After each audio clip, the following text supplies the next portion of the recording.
Côté Michel Olivier Lacharité, bonjour. Bonjour. Merci beaucoup d'être avec nous. Vous êtes responsable des urgences de l'ONG Médecins sans frontières qui œuvre ou tente d'œuvrer notamment dans cette bande de Gaza. D'abord, quelles sont les remontées de vos équipes sur place? Est-ce qu'elles peuvent encore travailler aujourd'hui? Donc aujourd'hui, Médecins sans frontières, on a 400 salariés palestiniens, une trentaine d'internationaux. Hier, la journée a été compliquée. Les mouvements n'étaient pas possibles sur la partie sud. Au cours de la nuit passée, il y a eu plusieurs bombardements sur la partie est. L'aide et l'arrivée du personnel est bloquée, puisque les points de Rafah et de Kerem Shalom ont été fermés toute la journée hier. On est donc suspendu aujourd'hui pour voir comment ça va évoluer. Ça veut dire qu'il n'y a pas de camions qui entrent dans la bande de Gaza en ce moment? Ça veut dire qu'il n'y a pas eu de camions qui sont passés par Kerem Shalom ni par Rafah. Hier, on a aussi vu l'évacuation d'un hôpital. Donc, il faut savoir que depuis le 7 octobre, aujourd'hui, il n'y a qu'un tiers des 36 hôpitaux qui sont fonctionnels ou partiellement fonctionnels.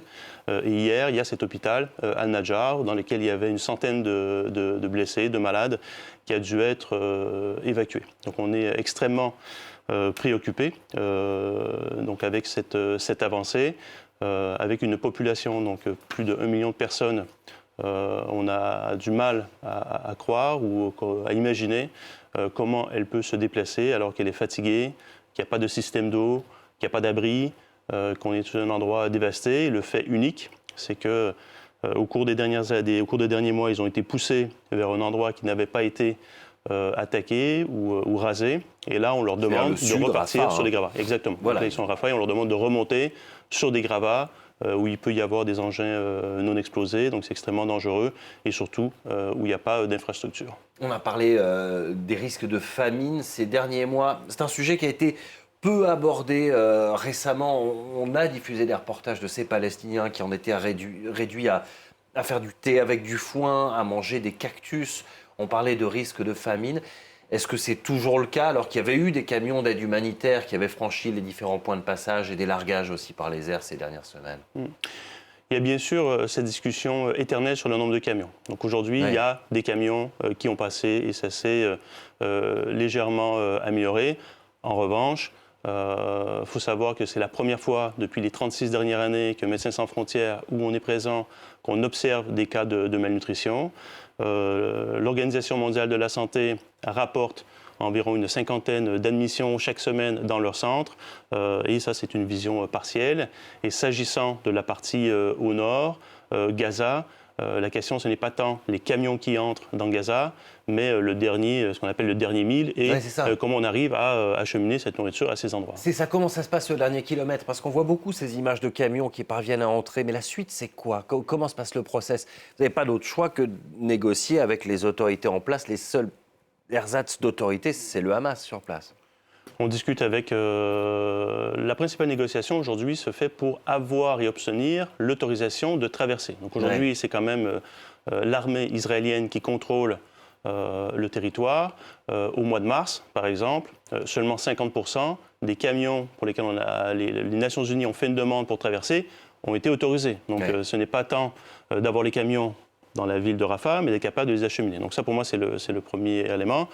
Le deuxième élément, c'est qu'il n'y a aucun endroit qui est sûr dans la bande de Gaza. Donc on parle de zones où on donne l'ordre de se déplacer, mais depuis les 6 derniers mois, aucun endroit n'est sûr à Gaza.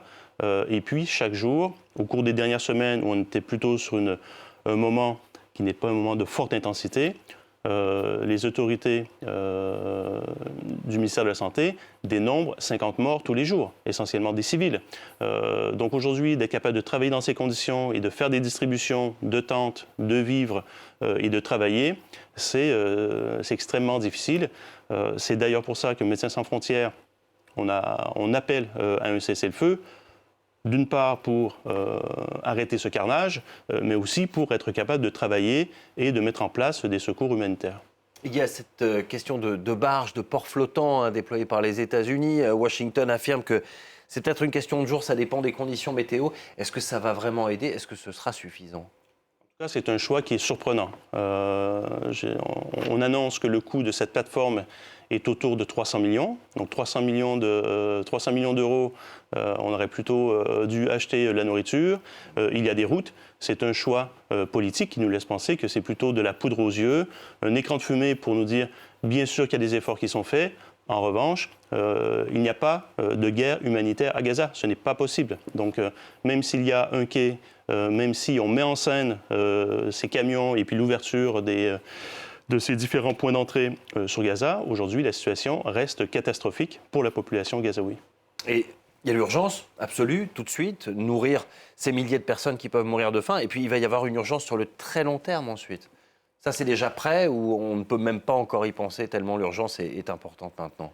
En fait, la catastrophe, elle est pluridimensionnelle. Donc, nous, notre champ d'action, c'est plutôt la question de la médecine. On parlait qu'il y avait très peu d'hôpitaux. Les équipes de Médecins sans frontières, au quotidien, en ce moment, sont en train de nettoyer l'hôpital de Nasser, qui a été attaqué, partiellement détruit. Et puisque, avec l'ordre d'évacuer Rafah, on peut penser qu'il y a au moins 3 ou 4 hôpitaux publics supplémentaires qui seront détruits. Donc, c'est vraiment un pattern de destruction des hôpitaux. Donc, ils ont été attaqués, ciblés, évacués. Et à plusieurs reprises pour certains. Et à plusieurs reprises. Donc, on peut parler de Shifa, qui a été attaqué une première fois. Ça a vivoté pendant quelques semaines, attaqué une seconde fois. S'agissant de Nasser, il y a quelques ONG et l'Organisation mondiale de la santé où on essaie de redémarrer les soins si la population remontait vers le nord et vers Khan Younis, mais la question de la gestion des eaux usées remet l'électricité. Un hôpital, c'est un concept. Donc si on n'a pas d'énergie, difficile de faire de la chirurgie.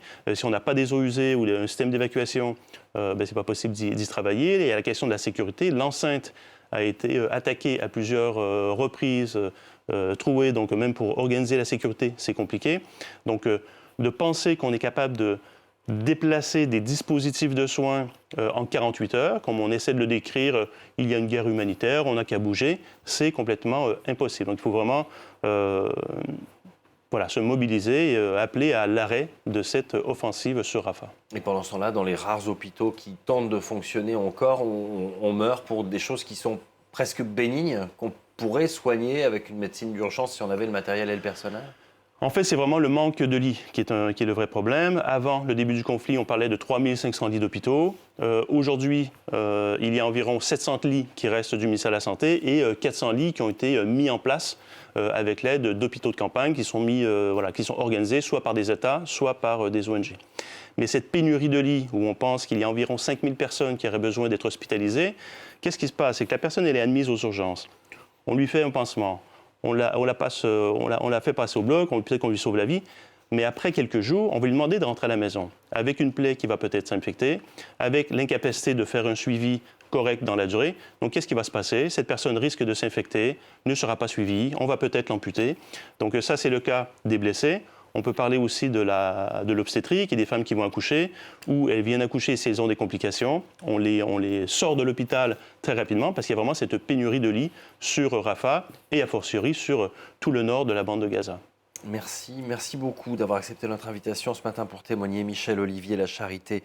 Je rappelle que vous êtes responsable des urgences de Médecins sans frontières et on a bien compris qu'il faut ouvrir précisément ces frontières de la bande de Gaza pour laisser entrer donc cette aide humanitaire et médicale. Merci encore.